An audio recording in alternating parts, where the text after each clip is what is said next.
Hello बच्चों, आपका स्वागत है साइंटो क्लासेस में। आज फिर से आप लोगों के बीच में नया वीडियो लेकर उपस्थित हुआ हूँ। आज का टॉपिक, आज का सेशन बहुत ही मजेदार होने वाला है, इसलिए बिल्कुल भी वीडियो को स्किप ना करें, मेरे साथ वीडियो में अंत तक बने रहे। चलिए देर ना करते हुए टॉपिक की तरफ चलते हैं। आज का क्वेश्चन है, define the term drift velocity and drive an expression for it. ये क्वेश्चन 3 या 5 मार्क्स का कभी कभी पूछा जाता है। इसको सेकेंड तरीका से कैसे पूछ सकता है एग्जाम में, यहाँ पे मैंने उसको भी लिख रखा है, derive an expression for drift velocity of free electrons in a conductor in terms of relaxation time. बोला ड्रिफ्ट वेलोसिटी को एक्सप्रेस करना है, किसके टर्म में एक्सप्रेस करना है? रिलैक्सेशन टाइम के टर्म में ड्रिफ्ट वेलोसिटी को एक्सप्रेस करना है। तो यहां पे चलते हैं इसके आंसर की तरफ। पहले हम यहाँ पे ड्रिफ्ट वेलोसिटी को जानेंगे कि ड्रिफ्ट वेलोसिटी होता क्या है, उसके बाद इसके फॉर्मूले को डिराइव करने बोल रहे हैं इस क्वेश्चन पे। यहाँ पे मैंने पहला पार्ट लिखा हुआ है 5 मार्क्स का, इसके बाद इस क्वेश्चन को बताने के बाद मैं इसको सेकंड पार्ट इसके बाद बताएंगे। चलते हैं ड्रिफ्ट वेलोसिटी की तरफ। ड्रिफ्ट वेलोसिटी को बताने के लिए मैं यहाँ पे एक फिगर को लेंगे यहाँ पे, और फिगर की तरफ पहले चलते हैं। फिगर में देखिए, यहाँ एक कंडक्टर लिया हुआ है, कंडक्टर के अंदर फ्री इलेक्ट्रॉन होता है। कंडक्टर को जब बैटरी से कनेक्ट नहीं किए तो जो फ्री इलेक्ट्रॉन है उसका रैंडम मोशन था, इधर उधर मोशन होता है, जिसके कारण दोनों के बीच में टक्कर, इलेक्ट्रॉन के बीच में टक्कर होता है, और उस समय जो वेलोसिटी होता है, इनिशियल एवरेज वेलोसिटी, वो क्या हो जाएगा? 0 के बराबर। वापस सुने, कंडक्टर को जब बैटरी से कनेक्ट नहीं किए हैं तो कंडक्टर के अंदर जो फ्री इलेक्ट्रॉन है वह फ्री इलेक्ट्रॉन इधर उधर मोशन करता है, जिसको बोला जाता है रैंडम मोशन या तो जिगजैग मोशन।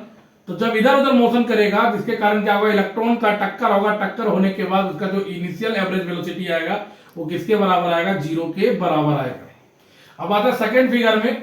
सेकंड फिगर यहाँ आपको दिख पा रहा होगा कि कंडक्टर जिसका लेंथ L है, उसको जब बैटरी से कनेक्ट किए, जिसको बैटरी का पोटेंशियल डिफरेंस जो कितना दिया हुआ है? V दिया हुआ है। जैसे ही बैटरी से कनेक्ट किए, ये पॉजिटिव है, ये नेगेटिव है, ये पॉजिटिव है तो क्या हो जाएगा? ये पॉजिटिव एंड ऑफ कंडक्टर, और ये नेगेटिव की तरफ कनेक्ट है तो क्या हो जाएगा? Negative and of conductor. जैसे ही बैटरी से कनेक्ट किए, करंट जाने लगेगा, इधर से करंट इधर जाएगा तो इलेक्ट्रॉन किधर जाएगा? इधर जाएगा। तो इलेक्ट्रॉन को जाने के लिए वेलोसिटी का जरूरत है, ठीक है? इलेक्ट्रॉन को जाने के लिए वेलोसिटी को जरूरत है, इलेक्ट्रॉन मूव करेगा। तो इलेक्ट्रॉन जिस एवरेज वेलोसिटी से, यहाँ एक इलेक्ट्रॉन एक वेलोसिटी, दूसरा इलेक्ट्रॉन दूसरा वेलोसिटी, इस प्रकार से सबका एवरेज वेलोसिटी लेके चलेंगे। इलेक्ट्रॉन जिस एवरेज वेलोसिटी से मूव करे, किधर मूव करे? पॉजिटिव एंड ऑफ कंडक्टर की तरफ मूव करे, किसके प्रेजेंस में? इलेक्ट्रिक फील्ड के प्रेजेंस में। इलेक्ट्रॉन जिस एवरेज वेलोसिटी से पॉजिटिव एंड ऑफ कंडक्टर की तरफ मूव करे, किसके प्रेजेंस में? इलेक्ट्रिक फील्ड के प्रेजेंस में, उस वेलोसिटी को बोला जाता है ड्रिफ्ट वेलोसिटी। ठीक है, इसको मैंने यहाँ पे लिख रखा है ड्रिफ्ट वेलोसिटी को। अब यहाँ पे ध्यान दें, drift velocity, the average velocity with which free electrons of a conductor are drifted. Drifted मतलब मूव करना। ड्रिफ्टेड किधर ड्रिफ्ट करेगा? Towards the positive end of the conductor in the presence of an electric field. ठीक है, it's called drift velocity of free electron. बोला जा रहा है कि इलेक्ट्रॉन जिस भी एवरेज वेलोसिटी से पॉजिटिव एंड ऑफ कंडक्टर के तरफ ड्रिफ्ट करेगा, मूव करेगा, किसके प्रेजेंस में? इलेक्ट्रिक फील्ड के प्रेजेंस में, उसको बोला जाता है drift velocity of free electron. It is denoted by Vd। Vd बराबर क्या होगा formula? E by m tau. यहाँ पे E हमारा इलेक्ट्रॉन का चार्ज है, E बड़ा वाला E इलेक्ट्रिक फील्ड, m हमारा मास ऑफ इलेक्ट्रॉन, और टाउ हमारा क्या है? Relaxation time. तो drift velocity of free electron जो होता है, कितना होता है? 10⁻⁻5 मीटर पर सेकेंड। कहीं कहीं 10⁻⁻6 दिया है, लेकिन यहाँ पे 10⁻⁻5 मीटर पर सेकेंड होता है। आई होप आप लोग को ड्रिफ्ट वेलोसिटी अच्छे से समझ आया होगा। अगर अच्छे से समझ आया तो प्लीज मेरे वीडियो को लाइक करें, चैनल को सब्सक्राइब कर लें। अब चलते हैं इसके सेकंड पार्ट को, इस फॉर्मूले को डिराइव करना है। यहाँ पर मैंने एक कंडक्टर लिया हुआ है, इस कंडक्टर का लेंथ L है, क्रॉस सेक्शनल एरिया A दिया हुआ है। इस कंडक्टर को जैसे ही मैंने बैटरी से कनेक्ट किए हैं, जिसमें पोटेंशियल डिफरेंस भी है, तो I करंट जाने लगेगा और इलेक्ट्रॉन उसके उल्टा साइड से मूव करेगा। ठीक है, consider a conductor of length L and cross sectional area A। Consider a conductor of length L and cross sectional area A having n number of free electron per unit volume. Now a conductor is connected with a battery. Now a conductor is connected with a battery of potential difference V, then I current passing through the conductor, due to which electron are moving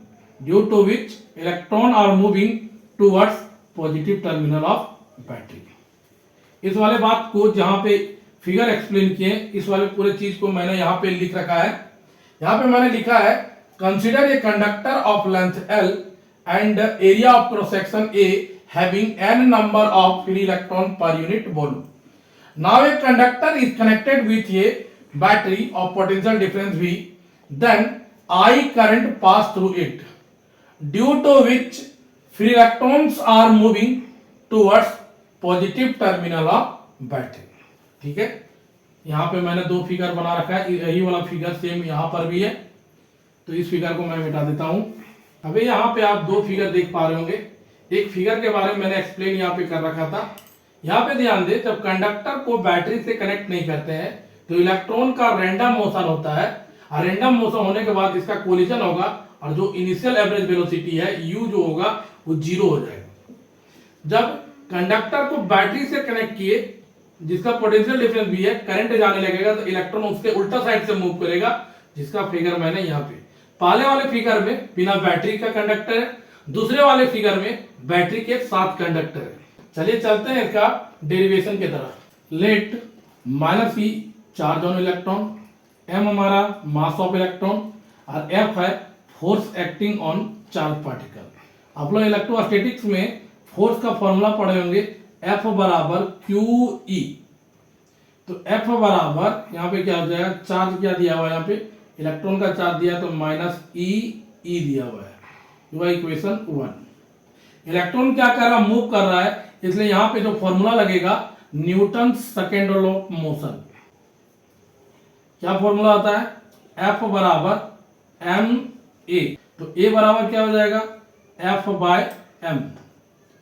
यहाँ पे ध्यान दे, F का value कितना दिया हुआ है, -e, तो इसको यहाँ बैठा देंगे तो a बराबर आएगा -e बाय क्या हो जाएगा, m। ये हो गया इक्वेशन नंबर 2। अब चलते हैं आगे। हम लोग एक फॉर्मूला पढ़े थे, वी नो दैट, हम लोग जानते हैं v बराबर होता है u प्लस at। v बराबर क्या होता है, u प्लस at। v हमारा फाइनल वेलोसिटी, u हमारा इनिशियल वेलोसिटी, a हमारा एक्सेलरेशन, और t हमारा क्या है, हमारा टाइम। तो जो फाइनल वेलोसिटी है वो हमारा क्या होगा, ड्रिफ्ट वेलोसिटी। u हमारा इनिशियल है, इनिशियल बिना बैटरी से कनेक्ट किए थे उस समय कितना आया था, 0। और एक्सेलरेशन जो है यहाँ पे एक्सेलरेशन दिया हुआ है, और t टाइम के स्थान पे यहाँ पे रिलैक्सेशन टाइम को यूज करना है।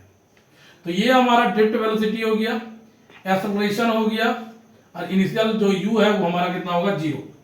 तो vd बराबर यहाँ पे क्या बचेगा, a टाउ बचेगा। a का वैल्यू कितना दिया हुआ है, -e बाय m। तो vd बराबर हो जाएगा -e बाय m टाउ। ये हमारा यहाँ पे इक्वेशन आया है कि vd के ऊपर वेक्टर -e m टाउ। यहाँ पे जो नेगेटिव साइन है, नेगेटिव साइन दिखा रहा है, negative sign indicates drift velocity and electric field are opposite direction to each other, opposite direction to each other, मतलब एक दूसरे के अपोजिट डायरेक्शन में है, इसलिए नेगेटिव साइन दिया है।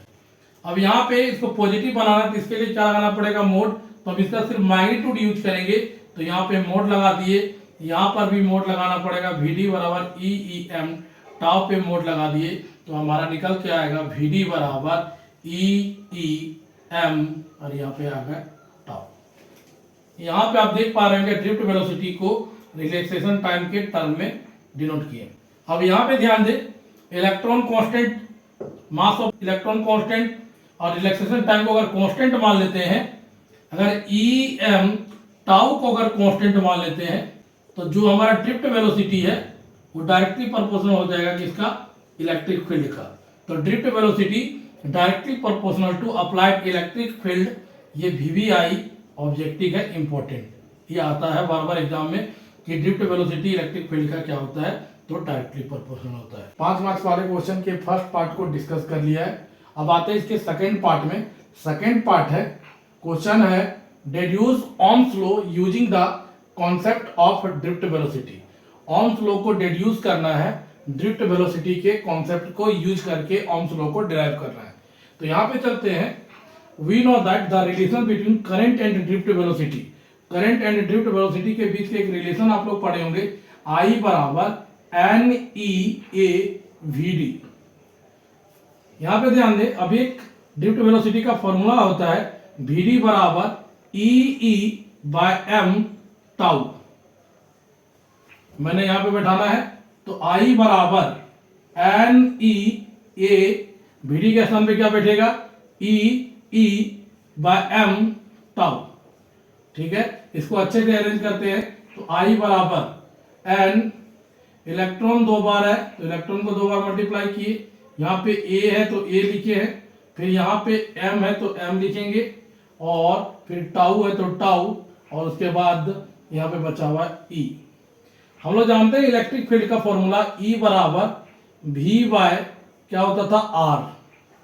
यहाँ R के स्थान पे L को यूज करना है, क्योंकि L लेंथ ऑफ कंडक्टर कितना होता है L, तो E बराबर V बाय L हो जाएगा।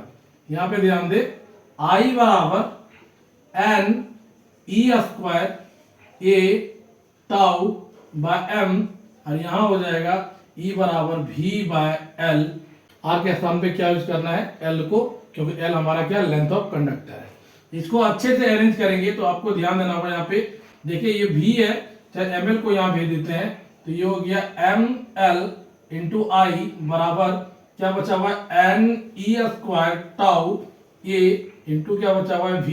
इस वाले V को यहीं पे छोड़ दे, तो V बराबर, V को जब छोड़ेंगे तो E वाला कहां चला जाएगा नीचे, तो M बटे NE² टाउ। यहाँ L है तो L, और ये वाला नीचे A चला जाएगा, और यहां पे बचेगा I। ठीक है, हम इसको बोलते हैं रो। तो V बराबर जो हमारा M बटे NE² टाउ को हम लोग बोलते हैं रो, जिसे रजिस्टिविटी भी बोला जाता है। तो रजिस्टिविटी को जब यहां बैठाएंगे तो यहां पे आएगा रो L बाय A, और ये होगा I। Rho L by A को हम लोग बोलते हैं R, जिसे बोला जाता है रेजिस्टेंस ऑफ कंडक्टर। ठीक है, तो यहां पे R बैठाएंगे तो V बराबर हो जाएगा RI। R हमारा कांस्टेंट है, तो R को हटाएंगे तो आएगा डायरेक्टली प्रोपोर्शनल, तो V डायरेक्टली प्रोपोर्शनल I आएगा। This is Ohm's law. इसे ओम्स लॉ का फर्स्ट प्रिंसिपल भी बोला जाता है। तो ओम्स लॉ को डिराइव किए किसके कॉन्सेप्ट को यूज करके, ड्रिफ्ट वेलोसिटी के कॉन्सेप्ट को यूज करके। वापस एक बार देखेंगे, relation between current and drift velocity I बराबर NEA/VD। VD का फॉर्मूला क्या होता है EE/m टाउ। यहां पे अच्छे से इसको अरेंज करना है, तो N, E 2 बार है तो E², उसके बाद A है तो A, टाउ है बाय M, उसके बाद यहाँ E बचा हुआ है। E बराबर फॉर्मूला क्या होता है V बाय R। R के स्थान पे यूज करना L, L length of conductor है, तो यहाँ पे E के स्थान पे V बाय L बैठा दिए हैं, R के स्थान पे क्या बैठाना है L को। जब इस ML को यहाँ भेजेंगे ML इंटू I, नीचे बचा हुआ NE² टाउ बचा हुआ A बचा हुआ V हुए। E वाले टर्म को कहां भेजना है, इसके नीचे, E वाला टर्म इसके नीचे, तो ML E वाला नीचे आ गया, NE² tau A into I। इसको क्या बोलते हैं, इसको बोला जाता है रो। तो यहाँ पे इसको रो बैठाए हैं, तो rho L by A into I, और इसको क्या बोलते हैं R, तो V बराबर हो जाता है RI। R कांस्टेंट है, तो इसको हटाएंगे तो V डायरेक्टली प्रोपोर्शनल I हो जाएगा। यही हमारा ओम्स लॉ है। आई होप आप लोग को आज का सेशन बहुत अच्छा लगा होगा। उम्मीद करते हैं आप लोग को ये टॉपिक बहुत अच्छे से समझ आया होगा। अगर फिर भी कोई डाउट है तो आप मुझे कमेंट सेक्शन में कमेंट करके पूछ सकते हैं। हाँ, अगर कोई चैनल में नए हैं तो चैनल को सब्सक्राइब कर ले, घंटी के बेल आइकन को प्रेस कर ले, और प्लीज मेरे वीडियो को शेयर कर दे, ताकि और भी दोस्त लोग इस वीडियो के माध्यम से अपने एग्जाम की तैयारी को अच्छे से कर सके। थैंक यू, आपका दिन शुभ हो।